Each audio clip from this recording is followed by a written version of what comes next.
بسم اللہ الرحمن الرحیم. آواز آ رہی ہے؟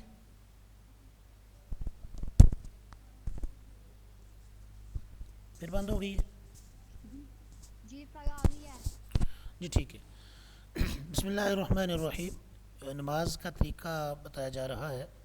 مسئلہ نمبر 184 ہے. ثم یقرأ فاتحۃ الکتاب، پھر پڑھے سورہ فاتحہ، و سورۃ معہا، اور ایک سورت اس کے ساتھ. اچھا، آپ لوگوں کا کہنا یہ ہے کہ 186 سے پڑھ رہے تھے.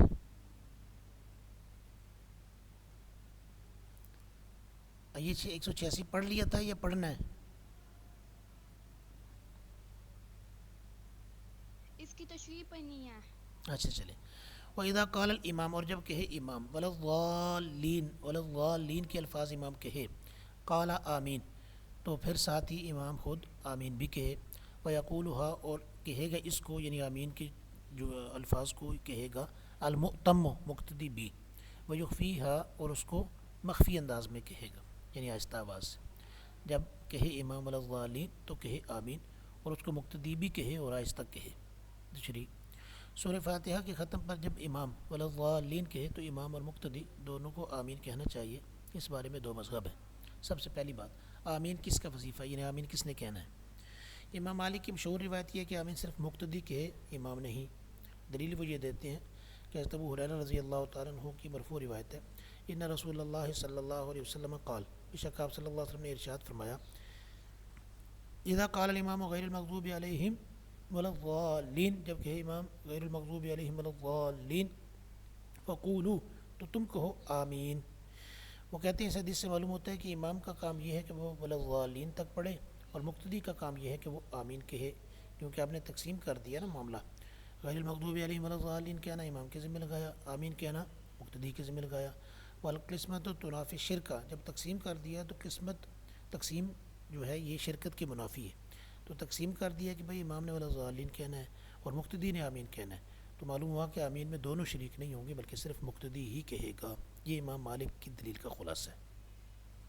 اس کا جواب ہماری طرف سے یہ دیا جاتا ہے کہ اس حدیث کا مقصد تقسیم نہیں ہے، بلکہ مقصود یہ ہے کہ امام اور مقتدی دونوں بیک وقت آمین کہیں. صرف اتنا بتانا ہے کہ ولا الضالین تک صرف امام ہی پڑھے گا، مقتدی نہیں پڑھے گا. باقی آمین سے روکنا مقصد نہیں ہے امام کو اس حدیث میں. اچھا جی. دوسرا مذہب، جمہور علماء کا مذہب یہ ہے کہ مقتدی اور امام دونوں کے لیے آمین کہنا سنت ہے. مقتدی اور امام دونوں کے لیے آمین کہنا سنت ہے، جمہور اس پہ. دلیل کیا ہے؟ حضرت ابو ہریرہ رضی اللہ تعالیٰ عنہ کی مرفوع روایت ہے، اذا امن الامام فامنوا، آپ نے ارشاد فرمایا جب امام آمین کہے تو تم بھی آمین کہو. یہ روایت جمہور کے مذہب پر بالکل واضح دلیل ہے. دوسرا مسئلہ، اس پر علماء کا اتفاق ہے کہ آمین سرن اور جہرن، یعنی آہستہ آواز سے اور بلند آواز سے، دونوں طریقے سے جائز ہے، لیکن افضلیت میں اختلاف ہے. اس بات میں اختلاف ہے کہ افضل طریقہ کیا ہے.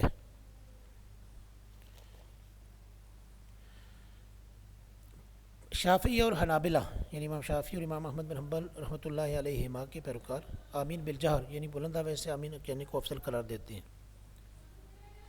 موالک اور حناف کے نزدیک، یعنی امام مالک اور امام ابو حنیفہ کے پیروکاروں کے نزدیک، اخفاء یعنی آہستہ آواز رکھنا افضل ہے. شفافی اور حنابلہ کی دلیل کیا ہے؟ وہ حضرت وائل بن حجر رضی اللہ تعالیٰ کی روایت سے استدلال کرتے ہیں کہ میں نے رسول اللہ صلی اللہ علیہ وسلم کو غیر المغضوب علیہم ولا الضالین پڑھتے ہوئے سنا، اور آپ نے آمین کہا، ومد بہا صوتہ، اور کھینچا آمین کے ساتھ اپنی آواز کو. کھینچنے کا مطلب یہ ہے کہ آپ نے جہرن آمین کہا، اس لیے یہی افضل ہے. اس کا جواب جمہور یا ہماری طرف سے یہ دیا جاتا ہے کہ اس حدیث میں مدہ، اس کو کھینچا، یا مدہ بہا صوتہ، اس سے مراد جہر نہیں بلکہ آمین کی یہ کو کھینچنا ہے، آمین.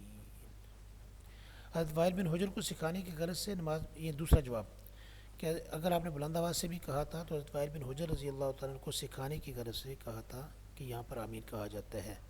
تو یہ تعلیم کے لیے تھا، تسنن کے لیے یا سنت قرار دینے کے لیے، یا امت کے لیے نمونے کے طور پر نہیں تھا کہ سب ایسے اونچا کہا کرو، صرف آپ نے تعلیم کے لیے کہہ دیا. پھر امام مالک اور امام ابو حنیفہ کے پیروکاروں کی اپنی دلیل کیا ہے کہ آہستہ کہنا چاہیے. ان کی دلیل یہ ہے کہ ان النبی صلی اللہ علیہ وسلم قرأ غیر المغضوب علیہم ولا الضالین، آپ صلی اللہ علیہ وسلم نے پڑھا غیر المغضوب علیہم ولا الضالین فقال آمین، اور پھر فرمایا آمین، فخفض بها صوتہ، اور پست کیا آمین کے ساتھ اپنی آواز کو۔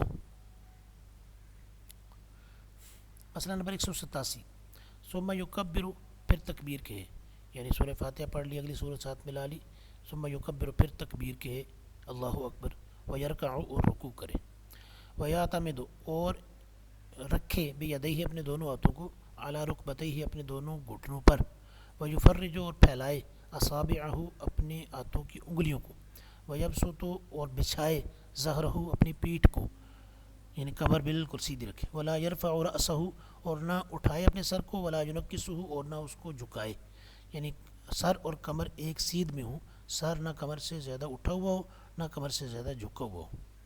ویقول، اور کہے، فی رکوعہ، اپنے رکوع میں، سبحان ربی العظیم، پاک ہے میرا رب عظمت والا، یہ کلمات کہے ثلاثاً، 3 بار، وذالک، اور یہ 3 بار کی جو تعداد ہے، ادنا ہو، یہ مسنون تعداد میں سے کم از کم تعداد ہے، یعنی 5 بھی کہہ سکتے ہیں، 7 بھی کہہ سکتے ہیں، 9 بھی کہہ سکتے ہیں، اس طرح۔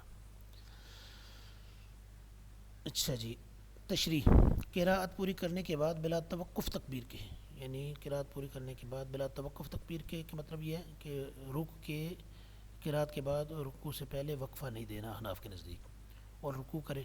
رکوع کا مسنون طریقہ یہ ہے کہ نمازی اپنے دونوں ہاتھوں سے دونوں گھٹنے پکڑے اور ہاتھوں کی انگلیوں کے درمیان کشادگی رکھے، اور دونوں پنڈلیوں کو سیدھی کھڑی رکھے، بازو پہلو سے الگ رکھے، اور پیروں میں تھوڑا سا فاصلہ رکھے، اور رکوع میں سبحان ربی العظیم 3 یا 5 یا 7 مرتبہ کہے۔ خواتین بس اتنا جھکیں گی کہ آسانی سے ان کے ہاتھ گھٹنوں تک پہنچ جائیں، اور ان کے لیے ایسے ہاتھ وغیرہ پھیلانا یا بازو الگ کر کے رکھنا نہیں ہے، وہ سمٹ کے جتنا ہو سکے وہ رکوع کریں گی، اسی طرح سجدہ بھی سمٹ کے کریں گی۔ مسئلہ نمبر 190، ثم یرفع رأسہ، پھر اٹھائے اپنے سر کو، ویقول، اور کہے سمع اللہ لمن حمدہ، سن لی اللہ نے، لمن، اس کی جس نے، حمدہ، اس کی تعریف کی، اللہ نے اس کی دعا، اس کی فریاد سن لی جس نے اللہ کی تعریف کی۔ ویقول المؤتم، اور کہے مقتدی، ربنا لک الحمد، اے ہمارے رب تیرے ہی لیے تمام تعریفیں ہیں، یعنی تو نے فرمایا نا، یعنی ہم ابھی بات امام نے کہی ہے کہ جس نے اللہ کی تعریف کی اللہ نے اس کی دعا سن لی، تو اے اللہ ساری تعریفیں ہم تیرے لیے ہی کرتے ہیں، ہماری دعائیں سن لے۔ تشریح، امام جب سمع اللہ لمن حمدہ کہے گا اس کو کہتے ہیں تسمیع، تو اس کے بعد امام کے لیے ربنا لک الحمد کہنا بھی درست ہے یا نہیں؟ ربنا لک الحمد اس کو کہتے ہیں تحمید، تو امام نے تسمیع ہی کہنی ہے یا تحمید بھی کہنی ہے؟ اس سلسلے میں 2 مذہب ہیں۔ پہلا، امام اعظم ابو حنیفہ رحمۃ اللہ علیہ، امام مالک رحمۃ اللہ علیہ، امام احمد بن حنبل رحمۃ اللہ علیہ، ان تینوں کے نزدیک امام صرف سمع اللہ لمن حمدہ کہے گا اور مقتدی صرف ربنا لک الحمد کہے گا۔ دلیل کیا ہے؟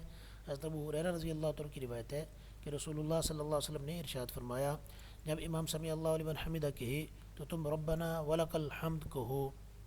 اس روایت سے معلوم ہوتا ہے کہ امام کی ذمہ داری صرف تسمیع ہے، یعنی سمع اللہ لمن حمدہ کہنا، اور مقتدی کی ذمہ داری صرف تحمید، یعنی ربنا لک الحمد کہنا ہے۔ آپ دیکھ رہے ہیں ربنا ولک الحمد نظر آ رہا ہے آپ کو، تو ربنا لک الحمد بھی روایات میں آتا ہے، ربنا ولک الحمد بھی آتا ہے، اللہم ربنا ولک الحمد بھی آتا ہے، ان تینوں میں سے کوئی بھی آپ کہہ سکتے ہیں۔ جواب، یہ جو دلیل دی ہے نا ان حضرات نے کہ امام سمع اللہ علیہ وسلم کہے گا اور مقتدی ربنا لک الحمد کہے گا، اس کا جواب، آپ کی پیش کردہ روایت میں اس بات پر کوئی دلیل نہیں ہے کہ تحمید صرف مقتدی ہی کہہ سکتا ہے، غیر مقتدی نہیں۔ منفرد جو اکیلے نماز پڑھنے والا ہے وہ مقتدی نہیں ہے، امام بھی مقتدی نہیں ہے۔ جس طرح منفرد کے لیے دونوں چیزیں جائز ہیں، امام کے لیے بھی دونوں کا پڑھنا جائز ہونا چاہیے۔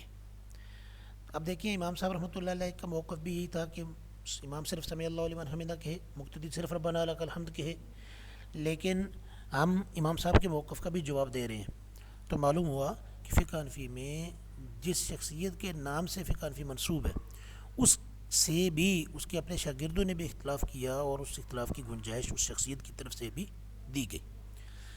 دوسرا مذہب پھر کس کا ہے؟ صاحبین، امام شافعی کے نزدیک، ان صاحبین اور ائمہ اربعہ میں سے امام شافعی، ان کے نزدیک امام سمع اللہ لمن حمدہ اور ربنا لک الحمد دونوں کہے گا، مقتدی صرف ربنا لک الحمد کہے گا، امام دونوں کہے گا۔ دلیل کیا ہے؟ حضرت علی رضی اللہ تعالیٰ عنہ کی حدیث ہے، حضرت علی رضی اللہ عنہ کی حدیث ہے، کان رسول اللہ صلی اللہ علیہ وسلم اذا رفع راسه من الرکوع قال سمع اللہ لمن حمدہ ربنا ولک الحمد، کہ جب رسول اللہ صلی اللہ علیہ وسلم رکوع سے سر مبارک اٹھاتے تھے تو آپ فرماتے تھے سمع اللہ لمن حمدہ، اور پھر آپ یہ بھی فرماتے تھے ساتھ ربنا ولک الحمد۔ اس سے پتہ چلا کہ تسبیح کے ساتھ تحمید کہنا بھی مسنون ہے، یعنی امام بھی یہ کہے گا۔ مسئلہ نمبر 191، فَإِذَا اسْتَوَىٰ قَائِمًا كَبَّرَ وَسَجَدَ، بس جب وہ بالکل سیدھا کھڑا ہو جائے، کبارہ تو تکبیر کہے، وسجدہ اور سجدہ کرے، یعنی رکوع سے اٹھ کے جب سیدھا کھڑا ہو جائے اور اعضاء بالکل ٹھہر جائے اپنی جگہ پہ، ڈھیلا کر دے جسم کو، پورا کھڑا ہو جائے اطمینان سے، اس کے بعد پھر سجدے میں جانے کے لیے تکبیر کہے، وسجدہ اور سجدہ کرے۔ یہ رکوع کے بعد بالکل سیدھا کھڑا ہونا اور جسم کو ڈھیلا چھوڑ دینا، یہ نہیں کہ بالکل بائی اسٹینڈ بائی ہے کہ ابھی سیدھا کھڑا ہو رہا ہے اور ساتھ ہی سجدے میں جا رہا ہے، نہیں، سیدھا کھڑا ہو کے اپنے جسم کو ڈھیلا چھوڑے، اطمینان سے جب کھڑا ہو جائے، اس کھڑے ہونے کو کہتے ہیں قومہ۔ قیام جو ہے نا، قیام رکوع سے پہلے والی جو کیفیت ہوتی ہے وہ ہے فرض، اور یہ رکوع کے بعد یہ قومہ ہوتا ہے، اس کو کہتے ہیں قومہ، اور یہ واجب ہے۔ اسی طرح دو سجدوں کے بعد جو بیٹھنا ہوتا ہے تحیات میں، اس کو کہتے ہیں قعدہ، اور دو سجدوں کے درمیان جو عارضی طور پہ بیٹھنا ہوتا ہے اس کو کہتے ہیں جلسہ۔ تو جس طرح رکوع کے بعد عرض کیا کہ سیدھا کھڑا ہو جائے اور اطمینان سے کھڑا ہونے کے بعد پھر سجدے میں جانے کے لیے تکبیر کہے اور حرکت کرے، ایسے ہی ایک سجدے کے بعد بھی سیدھا ہو کے اطمینان سے آرام سے بیٹھ جائے جسم کو ڈھیلا چھوڑ کے، اور پھر دوبارہ اللہ اکبر کہتے ہوئے دوسرے سجدے میں جائے، اور دو سجدوں کے درمیان جو جلسہ ہے وہ بھی واجب ہے۔ بہرحال فَإِذَا اسْتَوَىٰ قَائِمًا كَبَّرَ وَسَجَدَ، جب سیدھا کھڑا ہو جائے تو پھر تکبیر کہے اور سجدہ کرے، یعنی سمع اللہ لمن حمدہ کہتے ہوئے کھڑا ہوگا، کھڑا ہو جانے کے بعد کہے گا ربنا لک الحمد، بالکل اطمینان سے کھڑا ہونے کے بعد پھر رکوع میں جاتے ہوئے، سجدے میں جاتے ہوئے راستے میں تکبیر کہے گا۔ یہ نہیں کہ ربنا لک الحمد اور تکبیر دونوں وہ رکوع میں سجدے میں جاتے ہوئے کہ، ایسا نہیں، کھڑے کھڑے ربنا لک الحمد یا ربنا ولک الحمد جو کہنا ہے وہ کہہ لے، اور پھر جب سجدے میں جانے لگے تو کہ اللہ اکبر اور سجدے میں چلا جائے۔ وَاعْتَمَدَ بِيَدَيْهِ، اور رکھے اپنے دونوں ہاتھوں کو علی الارض زمین پر، وَوَضَعَ اور رکھے وجہہ اپنے چہرے کو بین کفیہ اپنے دونوں ہتھیلیوں کے درمیان، یعنی نمازی جب رکوع سے سیدھا کھڑا ہو جائے تو تکبیر کہتا ہوا سجدے میں جائے، زمین پر پہلے گھٹنے رکھے، پھر کانوں کے برابر ہاتھ رکھے، پھر دونوں ہاتھوں کے بیچ میں پیشانی رکھے، اولاً یعنی پہلے ناک رکھے پھر پیشانی، یہ سجدے میں جانے کی کیفیت ہے۔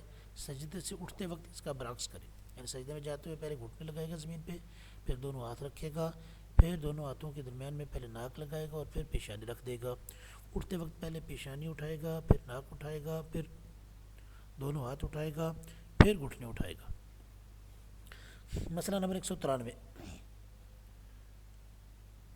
وَسَجَدَ عَلَىٰ أَنفِهِ وَجَبْهَتِهِ، اور سجدہ کرے اپنے ناک پر اور اپنی پیشانی پر، فَإِنِ اقْتَصَرَ عَلَىٰ أَحَدِهِمَا، اگر اس نے اکتفا کیا کسی ایک پر، یعنی صرف ناک لگا لیا سجدے میں یا صرف پیشانی لگا لی زمین پر، جاز عند ابی حنیفہ رحمہ اللہ تعالی، تو یہ امام ابو حنیفہ رحمۃ اللہ علیہ کے نزدیک جائز ہے۔ وقالا، اور فرمایا ان دونوں نے، یعنی صاحبین امام ابو یوسف اور امام محمد رحمۃ اللہ علیہ نے، لا یجوز الاقتصار علی الانف، ناک پر اکتفا کرنا جائز نہیں ہے، الا من عذر، یعنی اگر صرف پیشانی لگائی ناک نہیں لگایا تو ٹھیک ہے سجدہ ہو گیا، لیکن اگر صرف ناک لگایا پیشانی نہیں لگائی اور عذر بھی کوئی نہیں تو یہ سجدہ نہیں ہوگا۔ ہاں کسی مجبوری کی وجہ سے پیشانی نہیں لگا سکا سجدے میں تو پھر صرف ناک لگانے سے سجدہ ہو جائے گا۔ تشریح، ائمہ اربعہ کا اس پر اتفاق ہے کہ سجدے میں ناک اور پیشانی دونوں کا ٹیکنا مسنون ہے، یعنی دونوں، سنت یہ ہے کہ دونوں ٹیکی جائیں، لیکن فرض کیا دونوں کو ٹیکنا ہے یا نہیں، اس سلسلے میں اختلاف ہے کہ آیا کسی ایک پر اکتفا جائز ہے یا نہیں، اس سلسلے میں 3 مذہب ہیں۔ پہلا، امام احمد بن حنبل رحمۃ اللہ علیہ کے نزدیک سجدے میں پیشانی اور ناک دونوں کو ٹیکنا واجب ہے۔ دلیل یہ دیتے ہیں کہ رسول اللہ صلی اللہ علیہ وسلم جب سجدہ کرتے اپنی ناک اور پیشانی کو زمین پر ٹیک دیا کرتے تھے۔ جواب، اس حدیث سے وجوب پر استدلال درست نہیں، اس لیے کہ صرف فعل وجوب کو مقتضی نہیں، مقتضی یعنی وجوب کا تقاضا نہیں کرتا، یعنی اس کو سنت بھی تو آپ کہہ سکتے ہیں۔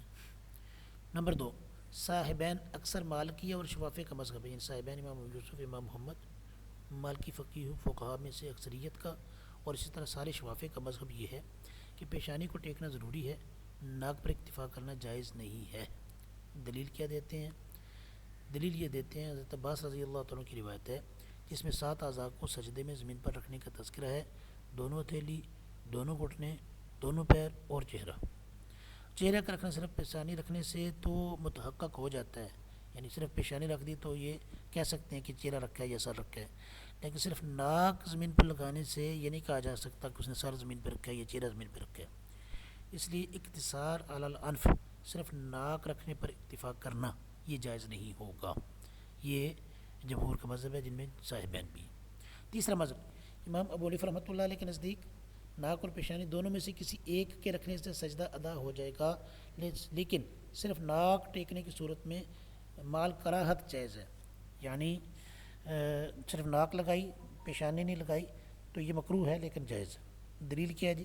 کلام پاک میں لفظ سجود آیا ہے، اور سجود کہتے ہیں چہرے کو تعظیم کے ساتھ زمین پر رکھنے کو، یعنی اللہ کی تعظیم میں اپنے آپ کو عاجز ظاہر کرتے ہوئے تذلل کے ساتھ اپنے آپ کو اللہ کے سامنے ذلیل شو کرتے ہوئے زمین پہ چہرے کو رکھنا۔ چنانچہ چہرے کا جو حصہ بھی تعظیم کے ساتھ یعنی اللہ کی تعظیم کی غرض سے رکھ دیا جائے گا سجدہ ادا ہو جائے گا۔ یہ امام صاحب رحمۃ اللہ علیہ کی دلیل ہے۔ فائدہ، امام ابو حنیفہ رحمۃ اللہ علیہ نے بعد میں صاحبین کے قول کی طرف رجوع فرما لیا تھا، اور یہی قول احناف کے یہاں مفتہ بھی ہے۔ خلاصہ اور نچوڑ پھر کیا نکلا جی؟ کہ پیشانی کا ٹیکنا ضروری ہے، ناک پر اکتفا کرنا جائز نہیں ہے۔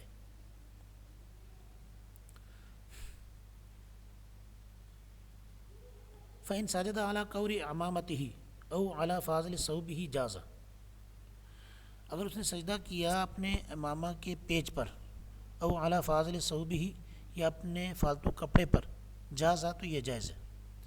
ویب، یعنی سجدے میں اگر جو امامہ باندھا ہوا ہے اس امامے کا جو وہ لہر گزر رہی ہے ماتھے کے اوپر سے، تو اس جگہ سے وہ کپڑا زمین پہ لگا اور ماتھا اس کپڑے کے اوپر لگا، ڈائریکٹ زمین پہ نہیں لگا، یا فالتو کپڑا تھا وہ بچھ گیا یا بچھا لیا اور اس پہ سجدہ کر لیا تو یہ جائز ہے۔ ویبدی ذبعیہ، اور ظاہر کرے اپنی بغلوں کو، ویجافی بطنہ عن فخذیہ، یعنی بغلیں ایسے گھونٹ کے نہ رکھے بلکہ ایسے ڈھیلی رکھے، اپنے بازوؤں کو پسلیوں سے جدا رکھے۔ ویجافی بطنہ عن فخذیہ، اور اپنے پیٹ کو الگ رکھے، عن فخذیہ اپنی رانوں سے، تھائز جو رانے ہیں ان سے پیٹ کو الگ رکھے۔ یہ بھی مردوں کا طریقہ ہے، عورتیں سمٹ کر زمین پر بچھ کے سجدہ کرے گی۔ وَيُوَجِّهُ أَصَابِعَ رِجْلَيْهِ نَحْوَ الْقِبْلَةِ، وَيُوَجِّهُ، اور متوجہ کرے أَصَابِعَ رِجْلَيْهِ اپنے پاؤں کی انگلیوں کو، نحو القبلہ، قبلہ کی طرف، یعنی جس طرح کھڑے ہونے کی حالت میں انگلیوں کا رخ قبلے کی طرف تھا، ابھی بھی انگلیاں قبلہ کی طرف ہی رہیں، اور انگلیوں کی جو جڑیں ہیں ان سے موڑ کے پاؤں کو کھڑا کر لے سجدے کے اندر، انگلیاں قبلے کی طرف ہی رہیں۔ وَيَقُولُ فِي سُجُودِهِ، اور اپنے سجدوں میں کیا کہے گا؟ سبحان ربی الاعلیٰ، یہ 3 بار کہے گا۔ اس کا مطلب ہے کیا ہے؟ سبحان پاک ہے، ربی میرا رب، الاعلیٰ بلند شان والا، ثلاثاً 3 بار کہے گا۔ وذالک ادنیٰ، اور یہ 3 کی جو تعداد ہے یہ مسنون تعداد کا کم از کم درجہ ہے۔ تشریح،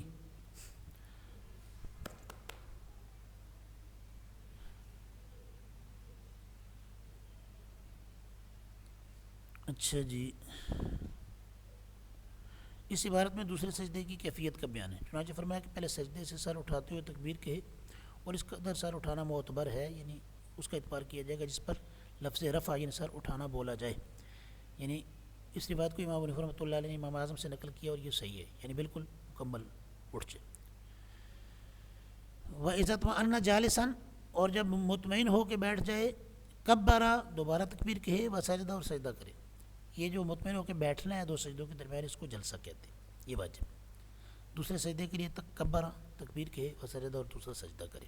فَإِذَا اطْمَأَنَّ سَاجِدًا، جب سجدے میں اطمینان ہو جائے، اطمینان سے سجدہ کر لے، پھر کبرا، پھر تکبیر کہے، واستوى قائمًا، اور سیدھا کھڑا ہو جائے، علی صدور قدمیہ، اپنے قدموں کے سینوں کے بل، یعنی آگے ذکر بھی کر دیا، ولا یقعد، اور نہ بیٹھے، یعنی بعض لوگ جو عارضی طور پہ بیٹھتے ہیں نا، یعنی پہلی رکعت کے بعد دوسری رکعت کے لیے کھڑا ہونا ہے لیکن پہلے بیٹھتے ہیں پھر کھڑے ہوتے ہیں، اسی طرح تیسری کے بعد چوتھی کے لیے کھڑا ہونا ہے لیکن پہلے عارضی طور پہ بیٹھتے ہیں پھر کھڑے ہوتے ہیں، اس کو کہتے ہیں جلسہ استراحت۔ جلسہ یہ تھوڑا سا بیٹھنا، استراحت آرام کرنے کے لیے۔ تو یہ فرما رہے ہیں ولا یقعدوا، جلسہ استراحت کے لیے نہ بیٹھے، ولا یعتمد بیدیہ علی الارض، اور نہ ٹیکے اپنے ہاتھوں کو زمین پر، یعنی اٹھنے کے لیے ہاتھوں کو زمین پر نہ ٹیکے۔ اگر کوئی آدمی ضعیف ہو گیا، کمزور ہو گیا اور اس کو ٹیکے بغیر اٹھنا مشکل ہے تو پھر وہ مجبوری ہے، وہ الگ بات ہے، ویسے اپنے ہاتھوں کو زمین پر ٹیکے بغیر کھڑا ہو جائے۔ وَيَفْعَلُ فِي الرَّكْعَةِ الثَّانِيَةِ مِثْلَ مَا فَعَلَ فِي الْأُولَى، اور کرے دوسری رکعت میں بھی وہ سارے کام مثل ما فعل، جیسے اس نے کیے تھے فی الاولیٰ، پہلی رکعت میں، الا انہ، سوائے اس کے کہ لا یستفتح ولا یتعوذ، نہ پڑھے گا ثنا اور نہ پڑھے گا تعوذ۔ اگلی رکعت شروع کرنے کے لیے صرف بسم اللہ الرحمن الرحیم پڑھے گا اور سورہ فاتحہ شروع کر دے گا۔ تشریح، کیا جلسہ استراحت مسنون ہے؟ یعنی دوسری کے لیے اٹھنے سے پہلے 2 سجدوں کے بعد تھوڑا سا بیٹھنا، یا چوتھی رکعت کے لیے اٹھنے سے پہلے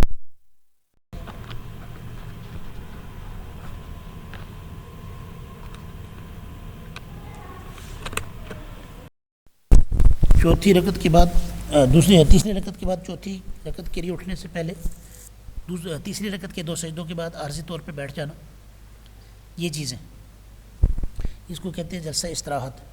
یہ سنت ہے یا نہیں، اس بارے میں 2 مذہب ہیں۔ امام شافعی رحمۃ اللہ علیہ پہلی اور تیسری رکعت میں سجدہ سے فراغت کے بعد جلسہ استراحت یعنی ہلکا سا بیٹھنا مسنون قرار دیتے ہیں، یہ پہلا مذہب ہے۔ دوسرا مذہب دلیل کی کیا ہے؟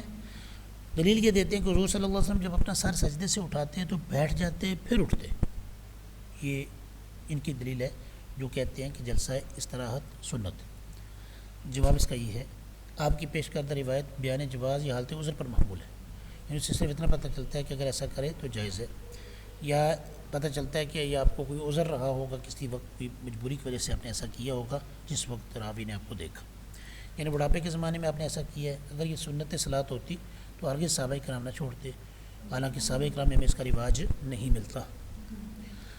دوسرا مذہب امام ابو حنیفہ امام مالک کے نزدیک جلسہ استراحت مسنون نہیں، اس کی بجائے سیدھا کھڑا ہو جانا افضل ہے۔ امام احمد بن حنبل بھی اصح قول کے مطابق حنفیہ ہی کے ساتھ، اس وجہ سے آج آپ دیکھتے ہیں کہ ائمہ حرمین جو ہیں وہ بھی جلسہ استراحت کیے بغیر سیدھے کھڑے ہو جاتے ہیں۔ دلیل، حضور صلی اللہ علیہ وسلم نماز میں اپنے پنجوں کے بل اٹھتے تھے، یہ ہماری دلیل ہے کہ اپنے پنجوں کے بل اٹھتے تھے۔ پنجوں کے بل بندہ تب بھی اٹھتا ہے جب سجدے سے سیدھا کھڑا ہو جائے، جب پنجے زمین پہ لگے ہوتے ہیں سجدے سے سیدھا پنجے کے بل اٹھ گیا، اگر پہلے بیٹھ گیا پھر پنجوں کے بل تو نہیں اٹھانا، پھر تو پاؤں کی سائڈیں زمین پہ لگی ہوئی ہوتی ہیں۔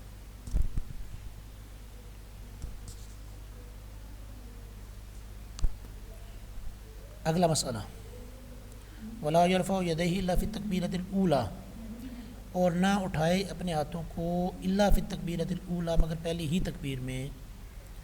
یہ مرحلہ آئندہ کے لیے رکھتے ہیں، اس پہ پھر آئندہ انشاءاللہ بات کر لیں گے، آج کے لیے اتنا کافی ہے۔ السلام علیکم ورحمۃ اللہ وبرکاتہ۔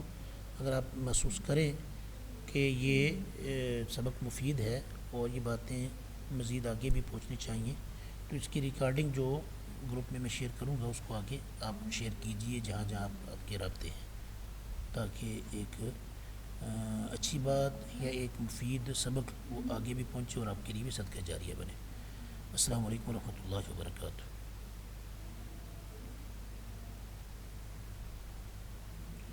آپ لوگوں نے اسکرین شاٹ لے لیے ہوئے ہیں؟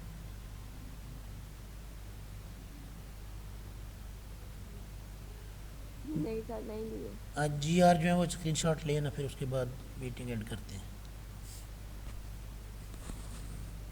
اسکرین شاٹ لے لیں جو لوگ آئے ہوئے ہیں ان کے آئی ڈیز کے۔ سر جی آر نہیں ہے۔ جی جی آر نہیں ہے، کوئی اور بندہ لے لے، کوئی بھی بندہ لے کے واٹس ایپ کر دے۔ ٹھیک ہے۔